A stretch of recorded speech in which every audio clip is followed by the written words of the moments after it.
Assalamualaikum warahmatullahi wabarakatuh. Nama saya Helensia Eka Widianingrum dari kelas 12 IPA 3. Di sini saya akan menjelaskan tentang pembelahan sel secara mitosis.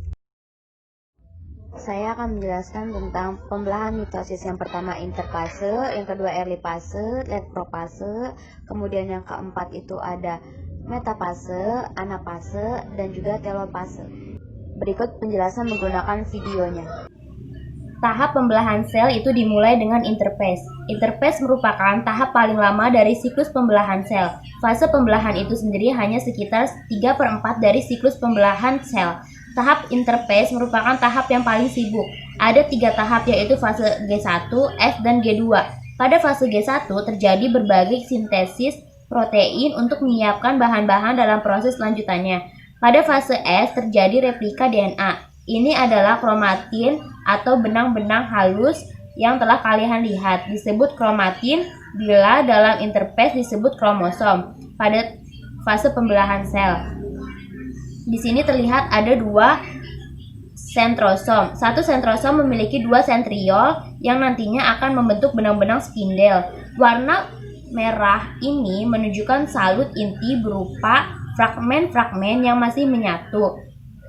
Salut inti melingkupi materi inti berupa kromatin-kromatin tadi. Warna biru yang bulat ini disebut nukleus. Fungsi nukleus sendiri adalah sebagai pembentuk subunit ribosom.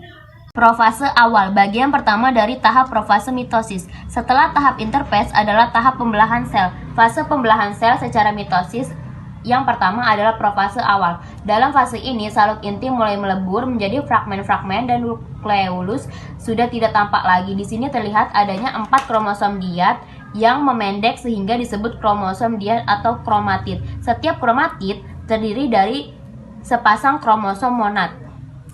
Kedua sentrosom telah membentuk benang-benang spindel yang memanjang dan mulai bergerak ke arah kutub yang berlawanan.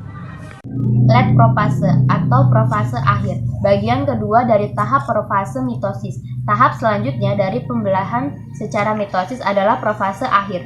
Di sini membran nukleus benar-benar telah melebur menjadi fragmen-fragmen terpisah di dalam sel.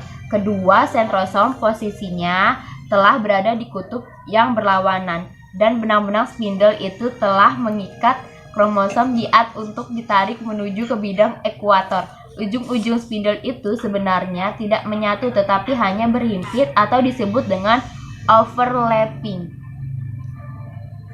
Ya, memori.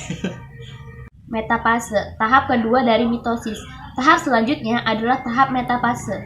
Pada tahap ini posisi 4 kromatin atau kromosom diad tadi telah tersusun sejajar tepat di bidang ekuator.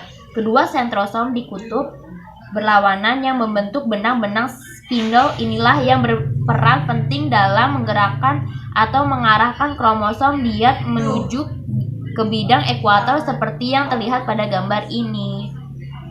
Anafase atau tahap ketiga dari mitosis. Setelah tahap metafase, selanjutnya adalah tahap anafase. Dalam tahap ini ditandai dengan adanya 4 kromosom atau kromatid yang mulai mengalami pemisahan menjadi 4 kromosom monad. Selanjutnya 4 kromosom monad ini secara bertahap akan ditarik dengan benang-benang spindel menuju ke kutub yang berlawanan.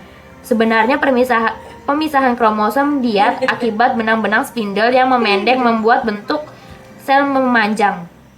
Fase tahap terakhir dari mitosis.